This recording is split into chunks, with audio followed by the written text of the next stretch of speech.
சென்னையில் பிறந்தவர் தான் இது சிங்கார வேலர்னு சொல்கிறாங்க. இது சென்னை பல்கலைக்கழகத்தை சார்ந்த சென்னை மாநில கல்லூரி இருக்குல்ல, அங்கே தான் படிச்சிருக்கிறாரு சிங்கார வேலர். இவர் இளமை காலத்தில் எடுத்துட்டா சிங்கார வேலர் வந்து பௌத்தத்தை பரிந்துரை செய்கிறாருன்னு சொல்கிறாங்க. அம்பேத்கர் கூட பௌத்தத்தை ஃபாலோ பண்ணார் நமக்கு தெரியுங்க. இங்கே வந்து சிங்கார வேலர் தொழிலாளர்களுக்காக போராடிய சிங்கார வேலர் கூட இளமை காலத்தில் பௌத்தத்தை பரிந்துரைத்தார்னு சொல்கிறாங்க.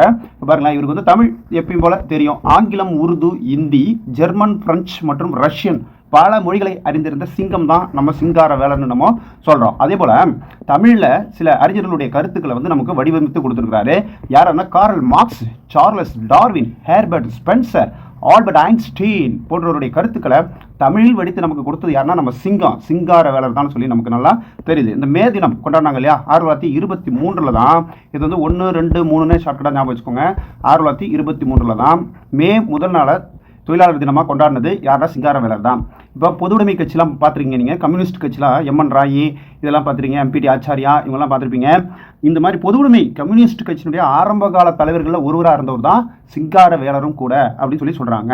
சரி, இப்போ தொழிலாளர் வர்க்கத்தினுடைய பிரச்சனையை வெளிப்படுத்தணும் அப்படின்னா சிங்கார வேலர் என்ன செய்தார் அப்படின்னா, தொழிலாளன் அதாவது ஒர்க்கர் அப்படிங்கிற ஒரு பத்திரிகையை வெளியிட்டது யாருன்னா சிங்கம் போன்ற நம்ம சிங்கார வேலர் தான் தொழிலாளன்கிற பத்திரிகையை வெளியிட்டிருக்கிறாரு.